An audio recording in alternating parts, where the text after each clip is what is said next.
Entonces, buenos días a todos.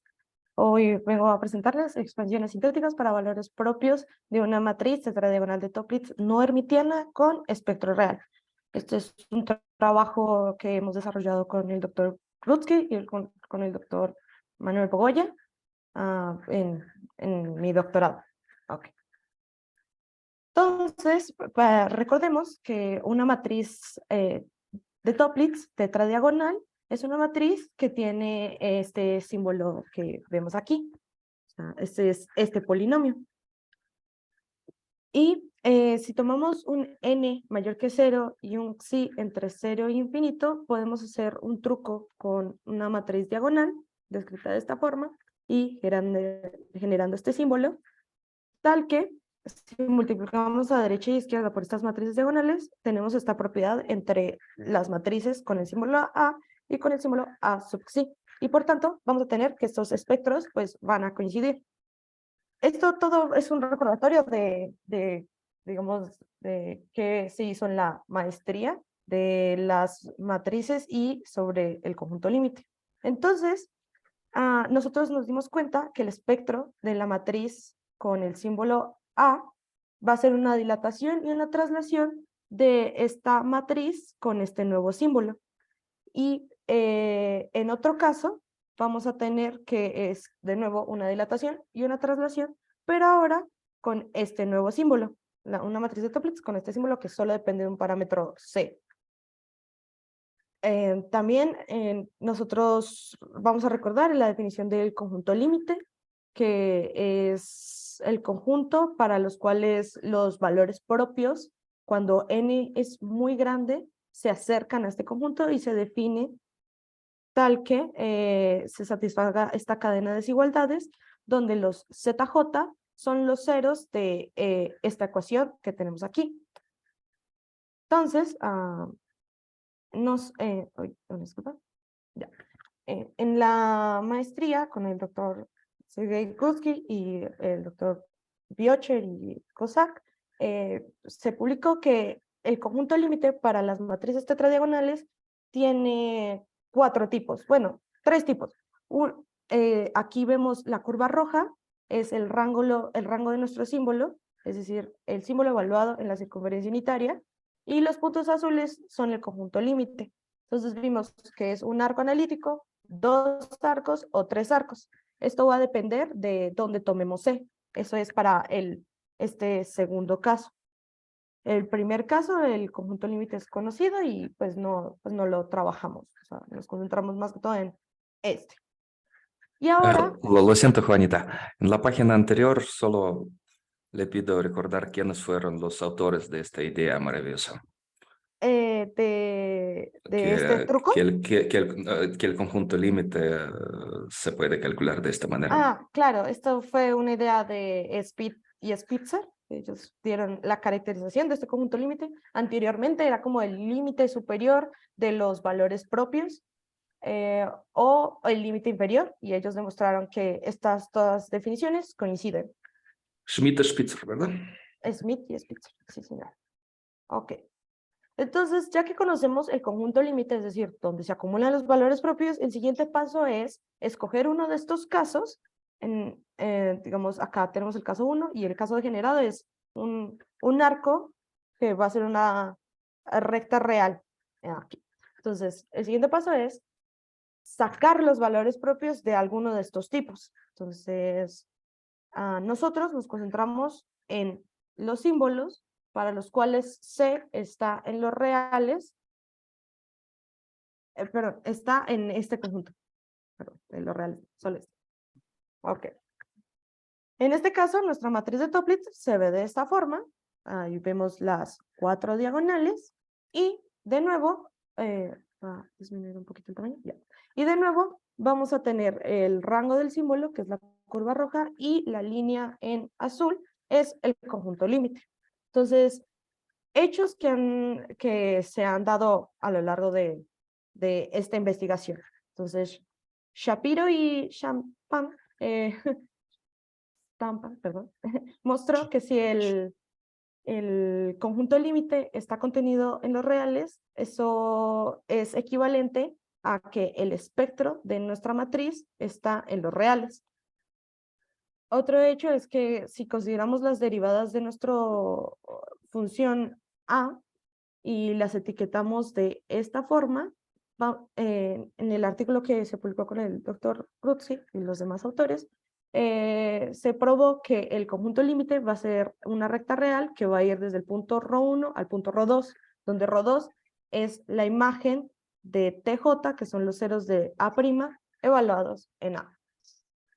Estos ceros, uno va a ser positivo, otro va a ser positivo, entonces ρ1 es positivo, ρ2 va a ser negativo, y pues se tiene estas propiedades con los ceros, en el sentido de que si consideramos esta ecuación con ρj, el primer y segundo cero es T1 o T2, dependiendo qué ρj escojamos, y el otro cero es un número mayor que ese número. Es decir, tiene un cero múltiple. Y además, si tomamos un lambda en el conjunto límite, y de nuevo consideramos los ceros de esta ecuación, vamos a tener que un cero es el conjugado del otro, y el otro cero tiene que ser real. Más aún, se tiene que cumplir esta desigualdad en módulo, y por tanto va a existir un delta mayor que cero, tal que este supremo es menor o igual a e a la menos delta. Okay. Entonces, como nuestro propósito es encontrar los valores propios de esta matriz que vemos aquí, sin importar el tamaño n, vamos a necesitar algunos ingredientes antes.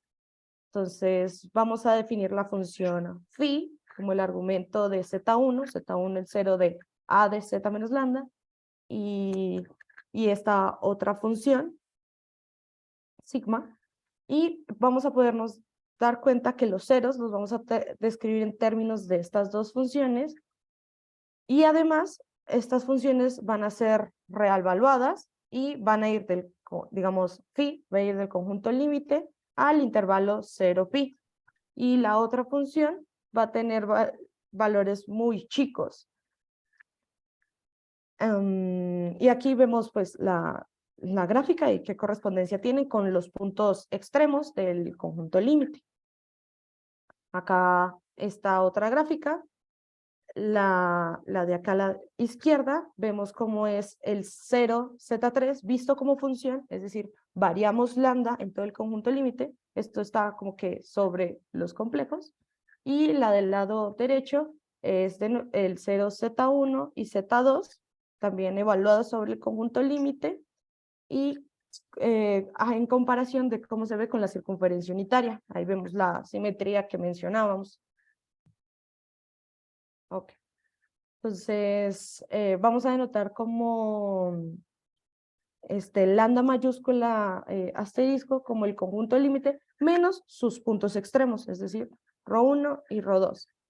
Una propiedad importante resaltar de los ZJ, que son estos ceros, los podemos entender como funciones y además van a ser infinitamente diferenciables en este abierto. Eso lo que nos va a implicar, entonces, es que estas funciones auxiliares van a ser infinitamente diferenciables. En especial, pues la que más nos interesa es phi, y también nosotros pudimos demostrar que estas funciones son monótonas. Al ser definidas sobre los reales y monótonas, nos implica que son inyectivas y por tanto podemos considerar la inversa. En este caso solo vamos a considerar la inversa de phi, la denotamos como psi, y va a ir otra vez del conjunto 0pi al conjunto límite. De nuevo, esto es importante porque sabemos que los valores propios están dentro de este conjunto límite. Entonces, esta función psi lo que nos va a ayudar es a recuperar los valores propios. Psi va a heredar todas las propiedades que tiene phi, en particular que va a ser infinitamente diferenciable en este abierto. Y ahora una pregunta natural sería, ¿qué pasa en los extremos? Es decir, ¿qué pasa cerca de ρ1 y ρ2? Para ello, nosotros vamos a considerar los coeficientes de Taylor de nuestros función A centrados en TJ, que era como la preimagen del rho, y en un punto llamado tau J, que es el otro cero de esta ecuación.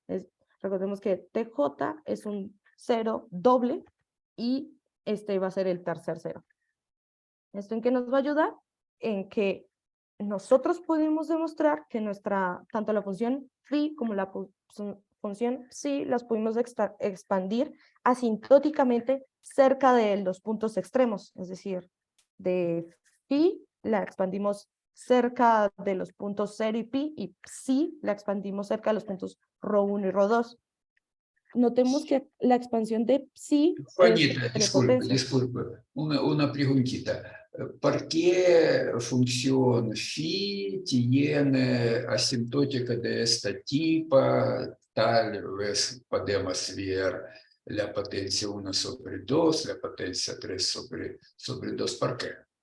Esto pasa porque cerca de los puntos extremos estamos cerca de ρ1 y ρ2, cuyas preimágenes eran ceros múltiples.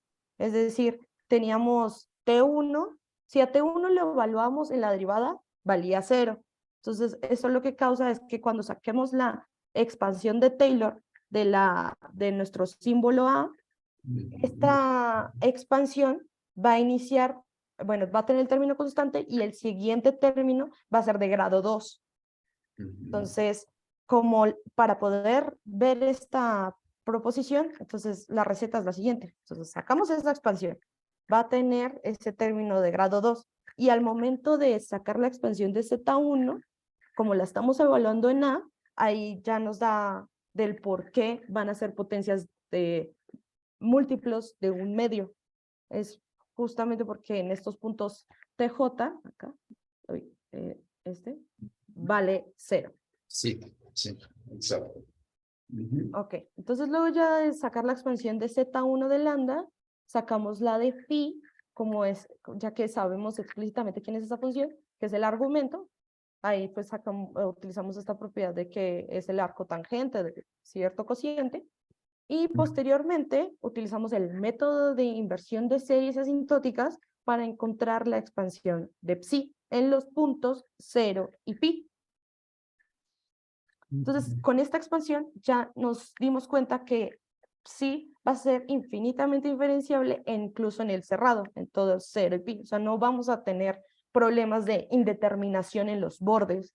Entonces, aquí puse unas gráficas de cómo se ve la función psi, su derivada y la doble derivada. Vemos que son funciones suaves, la primera va a ser monótona, la función psi es monótona, la primera derivada de psi va a valer 0 en los extremos, pero igual sigue siendo suave. Y con esto, entonces, ya tenemos los ingredientes suficientes, ahora sí, para hablar sobre el determinante. Ok, entonces, queremos considerar los valores propios de la matriz Tn de A menos lambda, o sea, porque así generamos los valores propios, entonces denotamos como Dn de A como el determinante de esta matriz. Y como nuestro símbolo A es un polinomio de Laurent, Widom en 1958 dio una fórmula explícita para este determinante, que es este teorema que vemos en pantalla. Entonces, en general, si tenemos un polinomio de Laurent, cuyos ceros son Z1 hasta R-S distintos, tenemos que el determinante es esta suma que vemos aquí, donde los coeficientes C sub m y omega sub m están dados de esta expresión que vemos acá abajo. Notemos que estos coeficientes dependen de los ceros de nuestro símbolo. Por eso fue importante indagar en cómo se escribían, si eran diferenciables. Bueno. Y entonces, para nuestro caso, que nuestro símbolo es algo más específico, nuestro determinante va a tener 3 términos. Van a tener 3 sumandos, donde estos 3 sumandos se escriben de esta forma que vemos aquí. Sin embargo, ya tenemos una biyección entre el intervalo 0, pi y el conjunto límite. Entonces, en lugar de considerar los lambdas dentro del conjunto límite, vamos a hacer un cambio de variable para ahora manejar nuestro problema en el intervalo 0, pi. Entonces, tomando lambda igual a psi de s, acá nos queda como una nueva expresión del determinante y cuyos coeficientes los vamos a describir de esta forma que vemos en el lema. De nuevo, van a depender de los ceros y las funciones que vemos aquí, pues van a heredar todas las propiedades que habíamos hablado de los ZJ. Ya usando entonces estas expresiones, bueno, antes de hablar un poquito más del determinante, es importante saber propiedades de estas funciones, o sea, de la función f y de esta función eta, porque las vamos a requerir más adelante. Entonces, vamos a definir teta de s como el argumento de eta de s, y nosotros logramos probar que la función f y teta va a ser infinitamente diferenciable en este intervalo, en el intervalo 0 pi, y además en los bordes vamos a tener que, por un lado va a valer 0, o sea, la función, la derivada de f va a valer 0 en 0 y pi, y la derivada de teta en 0 y pi va a ser distinta de 0. Por consecuencia, esta función r sub n, como este cociente por la función f, va a ser infinitamente diferenciable. Y ahora sí, ya reuniendo toda nuestra información, tenemos que el determinante de la matriz de Toeplitz, teta diagonal con nuestro símbolo en particular, se va a escribir de esta manera. Y acá ya vemos que juega importante el papel la función g, la función teta y la función r sub n. Esta función r sub n va a ser como nuestro término pequeño, como nuestro término de error, y va a satisfacer que va a ser o de e a la menos delta n, y esta función la vamos a poder derivar y, aparte de que es diferenciable, satisface que es o de n por e menos delta de n. Ok, entonces, ¿qué hemos hecho hasta el momento? Tenemos nuestra matriz de Toeplitz que viene generada por nuestro símbolo A de Z que depende de nuestro parámetro C. De esa matriz encontramos una expresión para el determinante. Y entonces lo que nos queda por ver entonces es qué pasa si tomamos esta expresión y la igualamos a 0. Entonces, como vemos que juega un papel importante la función teta, es importante resaltar que la función teta vamos a necesitar una expansión asintótica en los bordes, porque los valores propios, aunque estén dentro del conjunto límite, los extremos, hay valores propios que se van a aproximar tanto como a ρ1 como a ρ2. Por lo tanto, generamos la expansión asintótica en los bordes 0 y pi. Vemos que se comporta de esta forma. Y ya que tenemos nuestra fórmula del determinante, utilizando la ley de L'Hopital, nos damos cuenta que nuestro determinante, si lo evaluamos en los puntos 0 y pi, es decir, los relacionados con ρ1 y ρ2, este determinante va a ser distinto de 0. Entonces, los valores propios se acercan a estos dos puntos, mas no llegan a ser esos puntos. Entonces, eso fue como que un inconveniente al principio, pero lo importante es saber propiedades cerca de los bordes teniendo en cuenta que los bordes no son valores propios. Ahora sí, tenemos nuestro determinante. Y si tomamos E sub n como el arcoseno de R sub n, la expresión que tenemos aquí entre llaves, entre corchetes cuadrados, la podemos escribir como el producto entre un seno y un coseno. Y si queremos solucionar este determinante igual a 0, es ver cuándo este seno y este coseno se hacen 0. Y esto es equivalente a considerar esta ecuación que tenemos aquí en pantalla. De nuevo, juega el papel importante de la función teta y la función E sub n, que hereda todas las propiedades de R sub S. Entonces, ¿qué hemos hecho?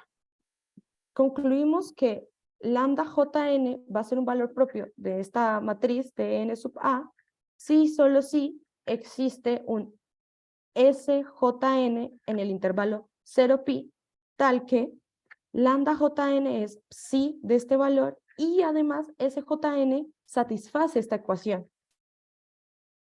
Entonces, lo que nos queda por hacer es resolver esta ecuación no lineal, ya que entonces sabemos cómo encontrar el valor propio a partir de la solución de esa ecuación.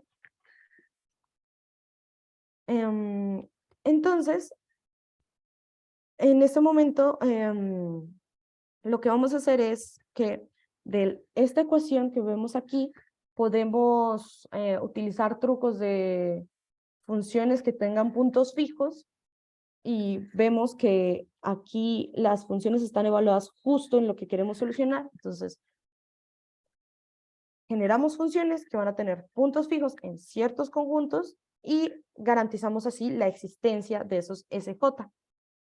Es importante como que a cada valor propio encerrarlo, bueno, la preimagen, encerrarlo en un conjunto para poder mostrar que son distintos y que no vamos a tener problemas de existencia.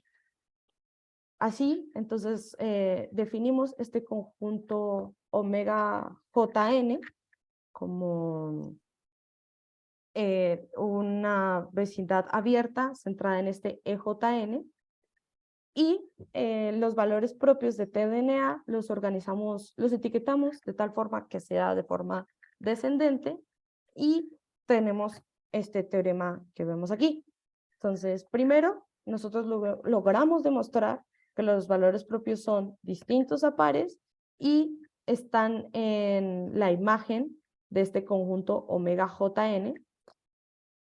Dos, vamos a tener que sjn, que era como pues esta dualidad con el valor propio, va a satisfacer esta ecuación, que era la que teníamos en la diapositiva anterior, donde esta función E sub n es un término de resto que va a satisfacer, que va a ser O de E a la menos delta n y se va a poder diferenciar y también va a ser O de n E a la menos delta n.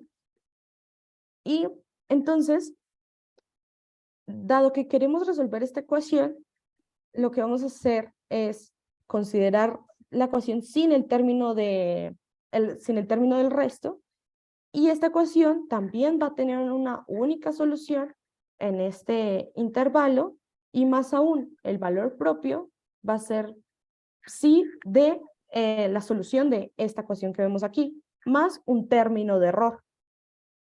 Dado que estas dos ecuaciones, sus soluciones están muy cerquitas una de la otra, por precisamente cómo es el comportamiento de la función E. Entonces ya estamos a un paso de dar una mejor caracterización de los valores propios de estas matrices. Entonces,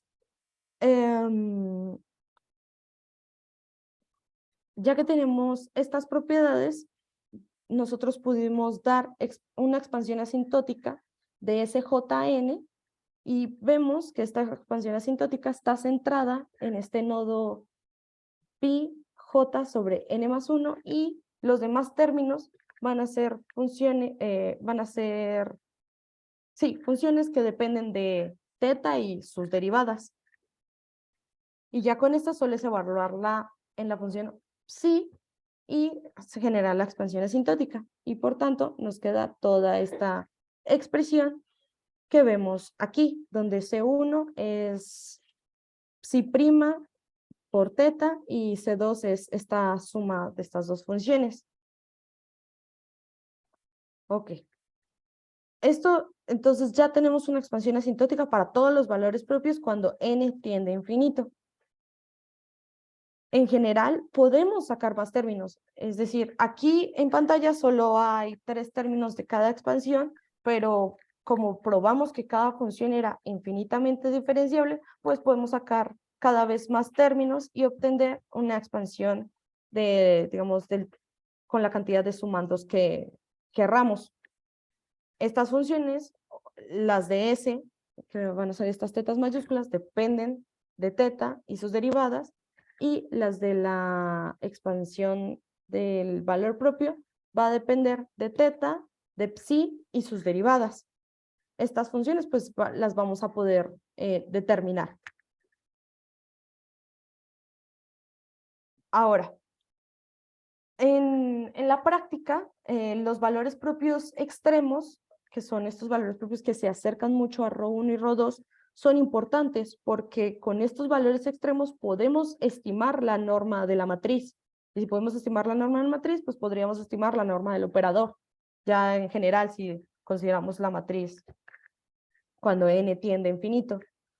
Por tanto, es importante dar una expresión más adecuada para los valores propios que están en los extremos, es decir, cerca de ρ1 y ρ2. Para este caso, nosotros nos dimos cuenta que si pedíamos esta condición de que j cuadrado sobre n más 1 tiende a 0, los valores propios que se acercan a ρ1 tienen esta expansión asintótica que vemos en pantalla, y en el otro caso donde se aproximen a ρ2, también pedimos una condición similar y tenemos la expansión de los valores propios. Esto por practicidad, de nuevo, como los valores extremos, estos que se acercan a ρ1 y ρ2 son los que tienen o mayor módulo o menor módulo de todos los valores propios. Y estas expansiones asintóticas que vemos aquí ya solo son valores explícitos, o sea, son coeficientes que vamos a poder calcular.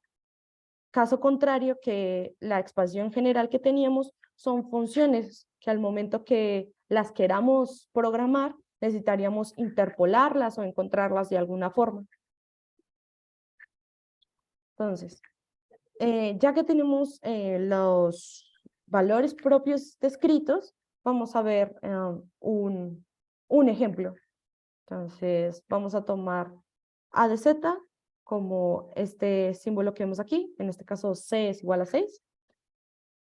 Nosotros probamos entonces que los valores propios están dentro de la imagen de nuestro símbolo, es decir, la curva en azul es la imagen de nuestra función psi, y los puntos en rojo son los valores propios para la matriz, los valores propios de la matriz de Toeplitz generada por nuestro símbolo con n igual a 32.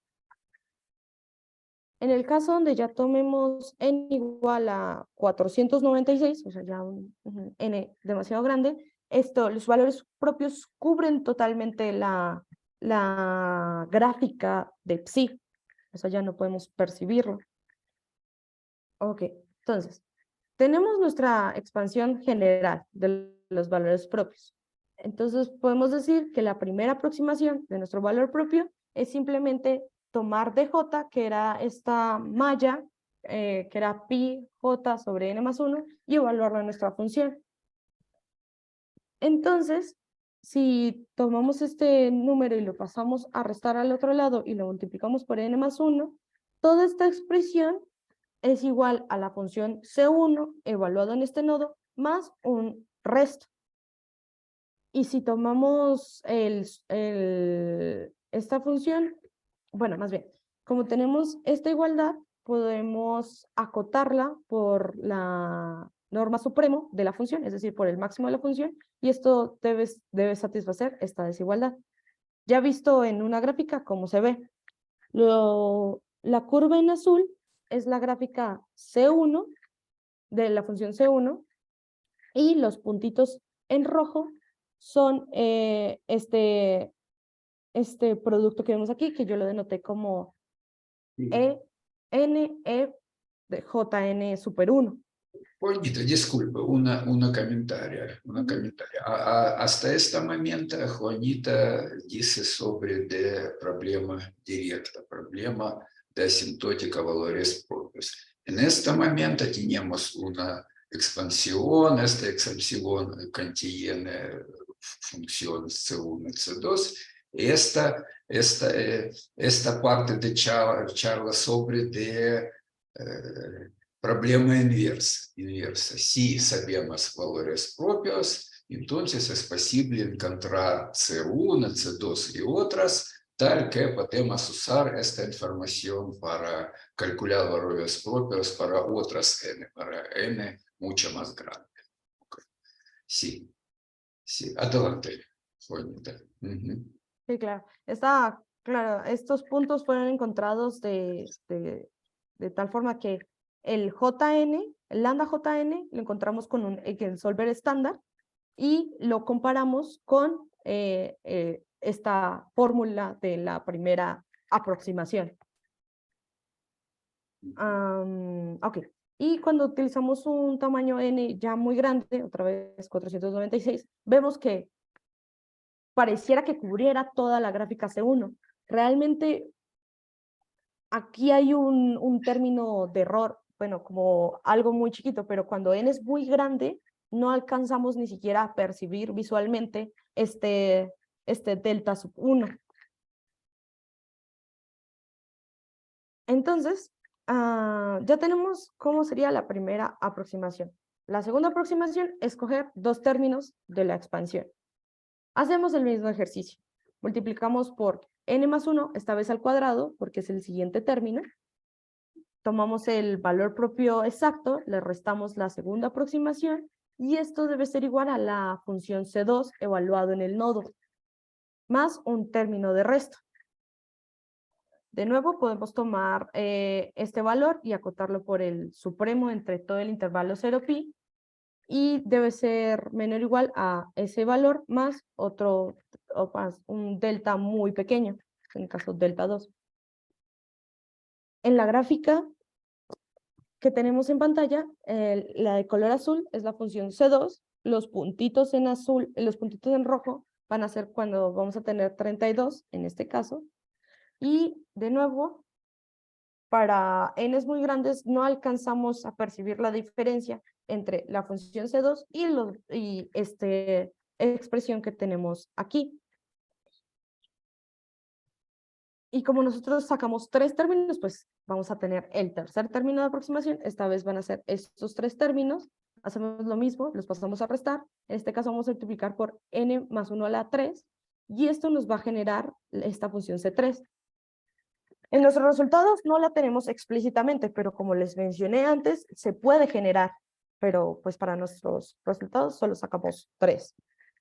Y vemos que aquí ya no tengo la función C3 explícita, pero vemos que los puntos en rojo forman una curva continua que es la función C3. Bueno, más o menos un error. Delta 3, que para n suficientemente grandes no se nota la diferencia. Ahora, vamos a ver pruebas numéricas de cómo se porta nuestra expansión en cada término, o sea, el primer término, segundo y tercero, con respecto a un Eigensolver estándar. Entonces, este valor lambda JN lo calculamos con cualquier método de programación que se pueda y lo comparamos. Aquí vamos a tomar diferentes tamaños de matrices, tomamos de 64, 128, 256 hasta 496. Y vemos que el error absoluto, es decir, la resta y sacándole el módulo,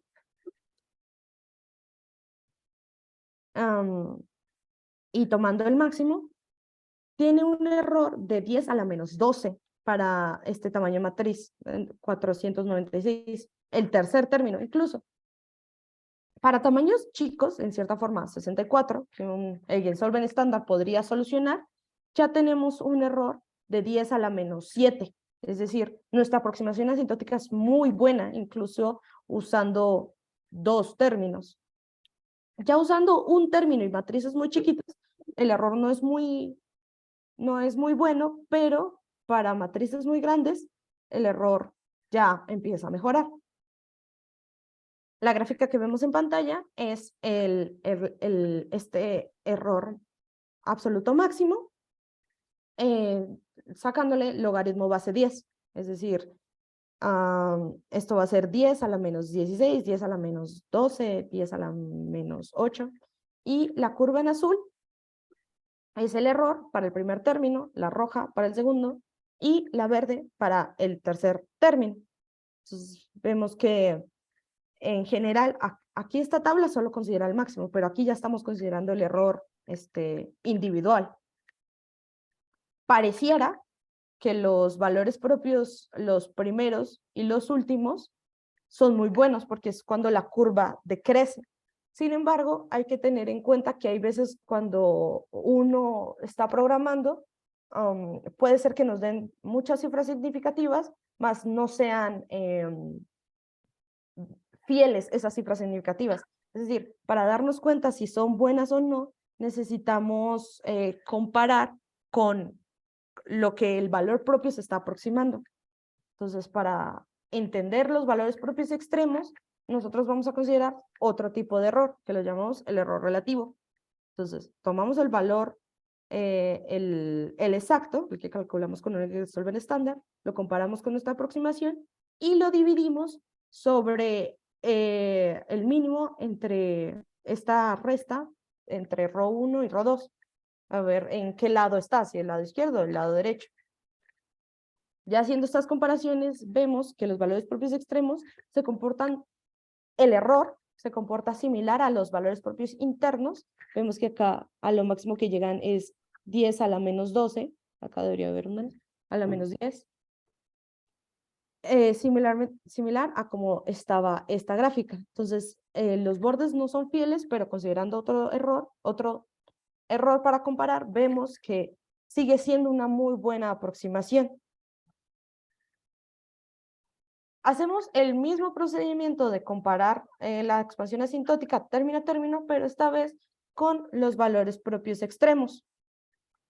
Entonces, aquí, como mencioné antes, el primer y último valor propio son muy utilizados en la práctica, porque son o el de menor o el de mayor módulo. Con esto podemos sacar el número condicionante, la norma de la matriz. Bueno, el caso es que tomamos el primer valor propio, el último valor propio, y lo comparamos con nuestras expansiones asintóticas en los extremos. Y de nuevo vemos que nos dan buenos resultados. Para un matriz tamaño de 32, vemos que si tomamos dos términos ya tenemos un error de 10 a la menos 3. Ya con matrices muy grandes, para dos términos tenemos 10 a la menos 8. Entonces, cada vez que vayamos sacando más y más términos, vamos a tener errores mejores. Acá es importante resaltar el error normal, que esto solo nos indica que vamos bien, o sea, que ese error normal debe ser casi constante. Y esta es la tabla para el primer valor propio y para el segundo valor propio. Vemos que nuestras fórmulas asintóticas aproximan un poco mejor el valor propio, que se aproxima más a ρ1 que a ρ2, pero igual siguen dándonos buenos resultados. Es con tres términos y un tamaño de matriz grande, como 496, nos da un error de 10 a la menos 10. Y pues con esto concluyó mi charla de valores propios para matrices tetradiagonales. Bueno, para el caso específico que consideramos. Gracias. Gracias, Juanita. ¿Me permites una pregunta? Sí, claro. ¿Cuál es, digamos, si resumir, cuál es el logro principal de este trabajo comparando con lo que sabía antes? En comparación de que antes solo localizamos dónde estaban los valores propios. Es decir, en el trabajo anterior solo podríamos decir, los valores propios para n suficientemente grande está cerca de esta curva analítica. Este trabajo lo que hace es, dado un símbolo particular con ciertas propiedades, tenemos fórmulas explícitas de valores propios individuales que ayudan a aproximar. Entonces, digamos, si alguien en la industria o, bueno, en la práctica quisiera calcular valores propios de este tipo de matrices que nosotros trabajamos, para n's muy grandes no lo va a poder hacer porque la computadora se va a tardar más y más porque nuestra matriz está mal condicionada. En cambio, nosotros estamos dando fórmulas de valores propios término a término. Entonces, si quisiera específicamente un solo valor propio, no todos, pues solo es implementar nuestras expansiones. Otra pregunta. Lo que estás nos explicando, toda esta para un símbolo de forma particular. Es para...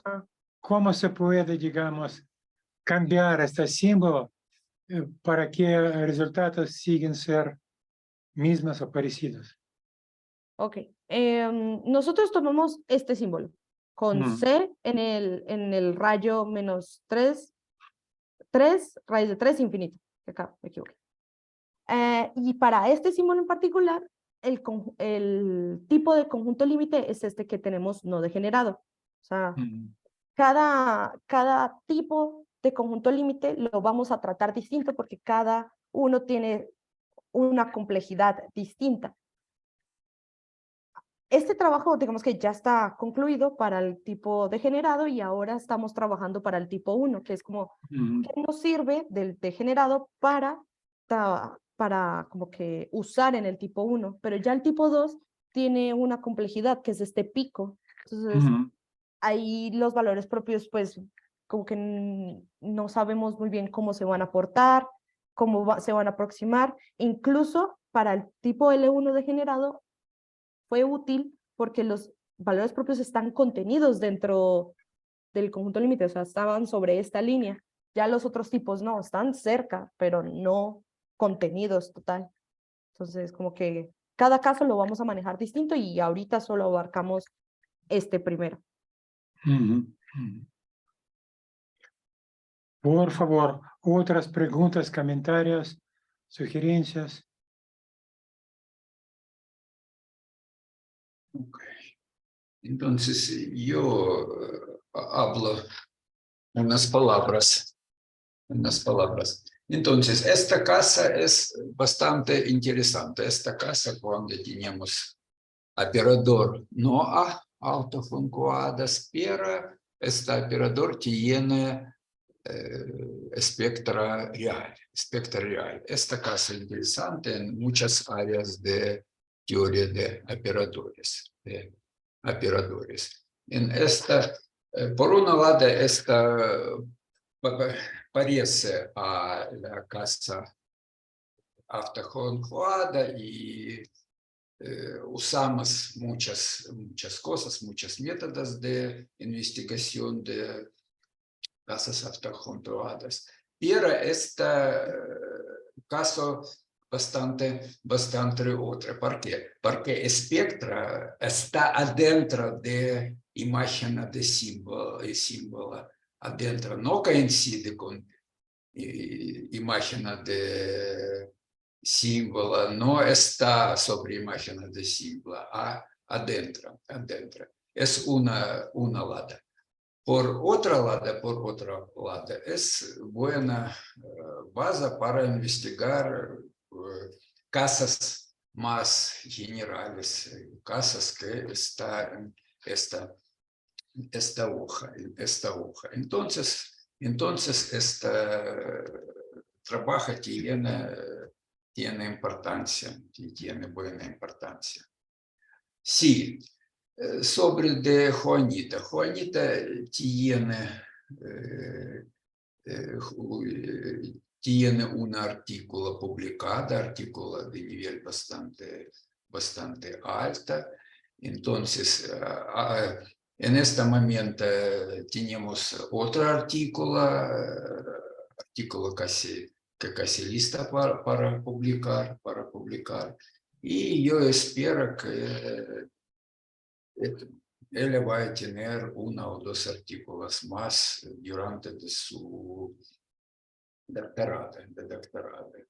doctorado. Entonces yo pienso que su educación está con buen éxito. Sí, es todo. ¿Y qué sigue después de esto? ¿Qué dirección hay que ir? Bueno, la que ahorita estamos siguiendo es atacar de nuevo el problema de valores propios, pero para el caso L1 ya general. Acá el conjunto límite es una curva analítica, ya no necesariamente está sobre los reales.